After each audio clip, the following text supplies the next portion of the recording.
Hello everyone and welcome back to my channel. In case you're new here, hi, I'm Anna, a Transylvanian villager who makes videos about literature and gaming. So if you're into that, please consider subscribing. Today I'm gonna continue analyzing the cultural references in Resident Evil Village, which is a horror game set in my homeland, Transylvania, a historical region in Romania. So I can tell you from a local perspective whether or not it represents us correctly. In the previous episode I went through the village and I pointed out various mistakes and accuracies. So if you missed that, please check out that one first. Now we're gonna stroll to Castle Dimitrescu, and since I'm an architecture nerd with a king for Transylvanian castles, who also recently visited almost all of them, I am able to tell you whether or not this place actually looks like a real-life Transylvanian castle. But before we jump into that, I wanna give you a few random facts about Romania, since most of you only know it as the country of thieves and poverty.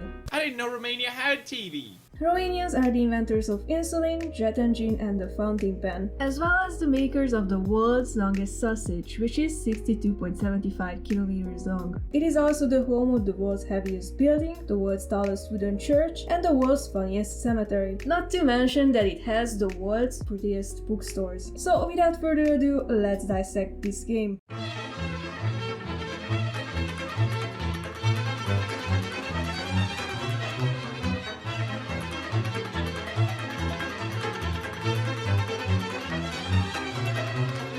At first glance, this castle is pretty great. It looks like an exaggerated version of a real-life Transylvanian castle, combining elements of Gothic architecture and fantasy constructions. You can definitely see castles similar to this in Romania, but on a smaller scale, just like the world-famous Bran Castle in Brașov County, or my absolute favorite one, the Corvin Castle in Hunedoara. Now, there are a lot of misconceptions about the Bran Castle, which is nowadays associated with Dracula, and many people think that it used to belong to Vlad Tepes, the historical figure who inspired Dracula's character, but that is false. Firstly, although Vlad Tepes was born in Transylvania, he was the ruler of Wallachia, not Transylvania, and this castle has never belonged to him. The original Bran Castle was a wooden fortress erected by the Teutonic Knights in 1211, which was later given to the Saxons by Hungarian King Louis the Great. It was turned into a stone castle by the Saxons, and throughout history it mostly played a military strategic role. After Hungary lost Transylvania in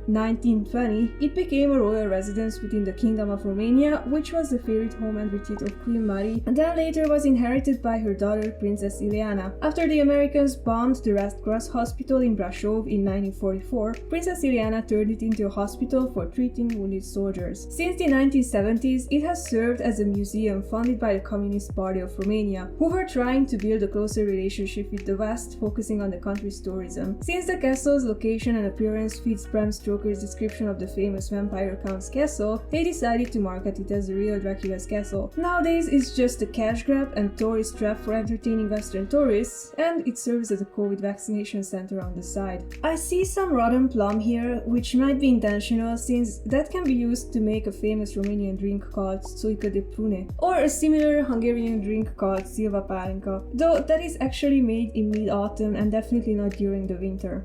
So this guy's name is Karl Heisenberg, which is a German name, meaning hot mountain or mountain that calls. Seeing a German in this context isn't out of place. Germans of Romania represent one of the most important ethnic minorities of the country, including the Transylvanian Saxons and the Transylvanian landlords, mostly living in Satu Mare, Timiș, Caraș-Severin, and of course Sibiu, where our current president Klaus Iohannis is from, who also happens to be a Transylvanian Saxon. The man is of no real use to anyone else, and my daughters do so love entertaining foreigners. Furthermore, I can assure you if you entrust the mortal to House Dimitrescu. Oh no. That is not how you pronounce that name. It is Dimitrescu. Dimitrescu. Like the famous Romanian painter Ștefan Dimitrescu. The origin of the name is debatable. Some say it has Christian Orthodox ties and it references Saint Demetrius, a Christian martyr of the 4th century, who was one of the most important Orthodox military saints. Others say it means follower of Demeter, who's the Greek goddess of the harvest, grain and fertility. By the way, if you're wondering why so many Romanian names end in escu, well, I can tell you that escu corresponds to the Latin suffix escus, which means belonging to the people. For example, Iliescu means Ilies's son. I've never seen a Romanian that fat before. Romania has one of the lowest obesity rates in Europe, so you're not gonna see people like that here. Not to mention that you wouldn't find guns that easily in Romania. As I said in the last video, only 2.6% of the population are gun owners, and there are some serious gun ownership regulations. The upside of that is that we haven't had a mass shooting since 2012, and that was our first and last. Oh wow! Unlike the exterior of this building, which is clearly Gothic, the inside of this one looks quite neo-Renaissance. That resembles the famous Peles castle from Sinaia, which, contrary to popular belief, isn't in Transylvania but in Wallachia. It's one of the very few castles in Romania that I haven't visited yet, but soon. Very soon. Compared to the others, the Peles castle is fairly new, which was built by the first king of Romania, Carol I, between 1873 and 1914. And nowadays it's a public institution under the aegis of the Ministry of Culture. Also, fun fact, the Peles castle is the first ever European castle to be fully lit by electricity. I see Ethan here is really adapting to the local traditions. I low-key used to have these curtains in my old house, both the flowery fake blue silk and the Balkan granny curtains.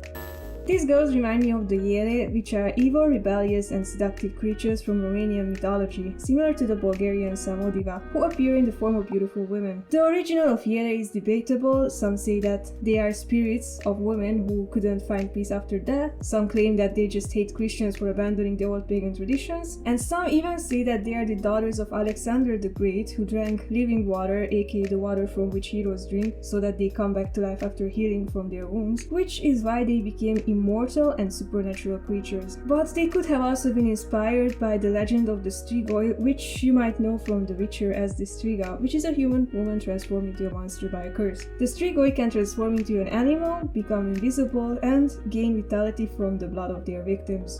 Mother, I bring you fresh prey. You are so kind to me, daughters.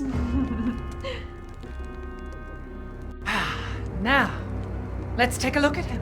Oh, here we go. We can finally meet everyone's favorite big booby tall vampire mommy, who, surprise surprise, isn't actually a vampire. Thank God. The whole vampire thing is getting really annoying. Lady D was inspired by the Japanese urban legend of Hashakusama, an 8-foot tall evil spirit in a wide-brimmed hat who lures her young male victims to her by imitating the voices of their loved ones. Another source of inspiration was Báthory Erzsébet, a notorious Hungarian historical figure who was accused of being a serial killer, but more on that later. Her appearance was based on this picture, which was taken by photographer Eric Holman in 1938. Though if they were so set on this 30s vibe, I wish they used a Romanian model or actress from that era as a source of inspiration, such as Elvira Popescu or Tala Birel. Yeah, Tala Birel would have definitely been a great choice for that. Also, her name, Alcina, isn't Romanian either. It's the Latinized version of a Greek name which means strong-willed or opinionated, which got popularized by Handel's famous opera with the same name, which sounds like this.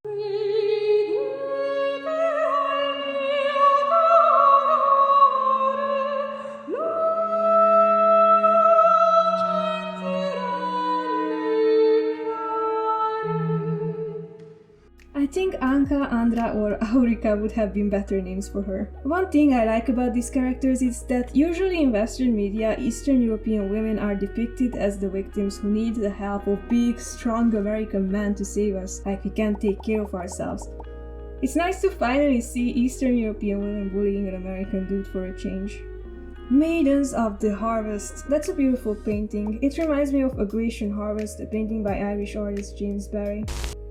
The classic Christian Madonna and Child statue. A Madonna is a representation of Mary, either alone or with her child, Jesus. These images are central icons for both the Catholic and Orthodox churches, but I think this looks more Catholic than Orthodox.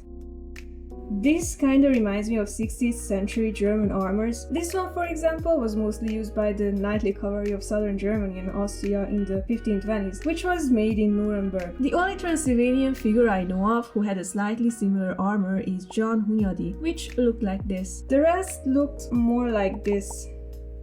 This decorative plate looks like some vintage Bavarian porcelain, combining elements of traditional Transylvanian decorations. Also, this wallpaper looks exactly like the one from the Peles castle. That attention to detail is admirable. I see some classic Persian carpets here, as well as some new ones you can buy from Dedeman for 79 lei per meters, hashtag not sponsored. You can see both of these in Romanian households, especially at your Bunika's house. Let's take a look at the names of these daughters, Bela, Cassandra and Daniela. Oof. Bela, written like this with one L, is actually a male name. It's the Bana-Swabian borrowing of the Hungarian name Bela, which was the name of 4 Hungarian kings and the most famous Hungarian-American actor Bela Lugosi, who played Count Dracula in the 1931 film. FYI, the Bana-Swabians are a Germanic ethnic group who live in this area. Also in Romania, the name Cassandra is written like this, and it's pronounced as Cassandra, but at least they got Daniela right. I can definitely see a lot of similarities between this place and Peres Castle. I mean, just look at these.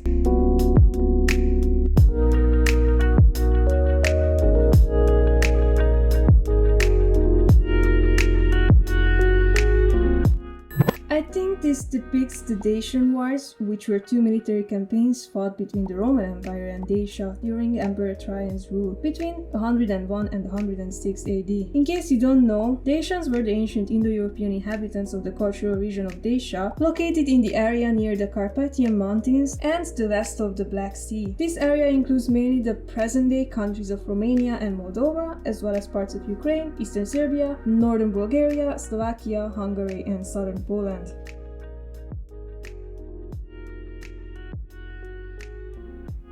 You can't have a Transylvanian castle without a good old torture chamber. In real life Transylvanian castles, these have become tourist attractions, given that you kinky motherfuckers are into this stuff. The Bran Castle puts quite a huge focus on this element of the castle, and my absolute favorite one, the Corvin Castle, has an entire exhibition of this, explaining in detail how people were tortured.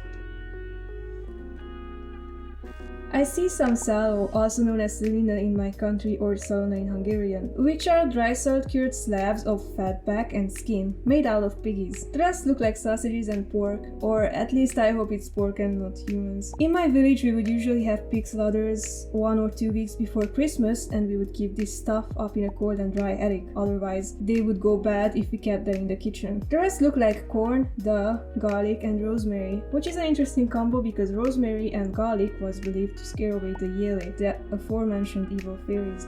The vibe of this little yard reminds me of the yard of Bran Castle. The yard of Corvin Castle is pretty cute too, but last time I was there, an American film studio had plastered some corny dragon banners all over its inner walls. Plus, the people walking around in cheap costumes really killed the mood.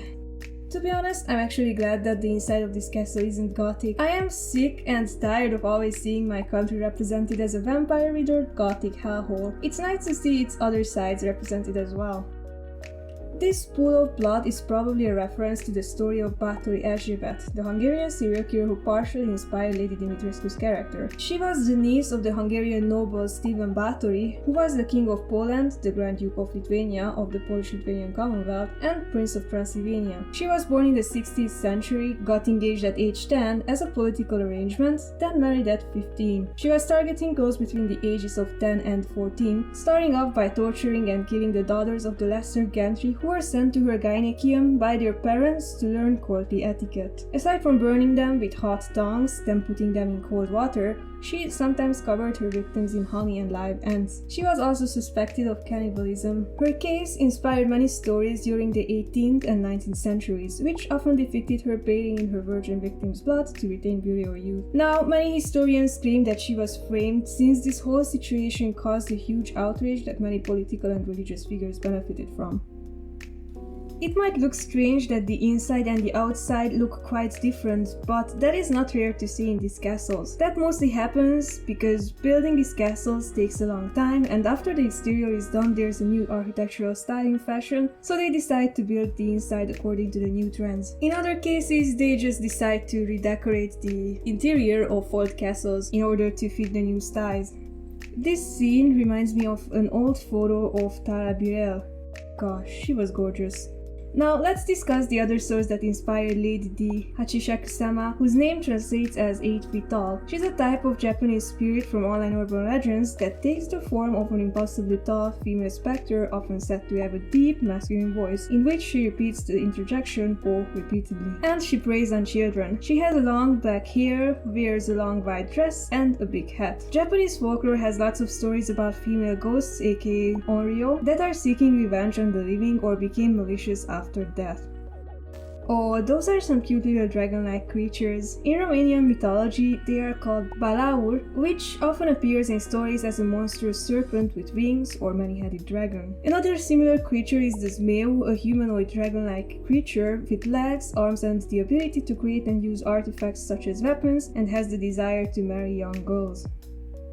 Now that we can see the exterior up close, I can definitely see its resemblance to my all-time favorite castle, the Corvin Castle from Hunedoara. The Gothic Renaissance Corvin Castle is one of the largest castles in Europe and is featured as one of the 7 wonders of Romania. It was laid out in 1446 when construction began by order of Voivode of Transylvania, John Hunyadi. It stands as a rock above the smaller Zlast River, and it has some iconic towers, bastions, an inner courtyard, diversely colored roofs, and myriad windows and balconies adorned with stone carvings, which I couldn't fully enjoy last time I visited because of America. In the castle yard, near the 15th century chapel, there is a 30-meter deep well. According to the legend, this fountain was dug by 3 Turkish prisoners to whom liberty was promised if they reached water. After 15 years, they completed the well, but their captors did not keep their promise. You might have seen this castle in the final action sequence of the famous Bollywood movie Singin' Bling, or the 2018 American horror movie The Nun. Stupid man thing!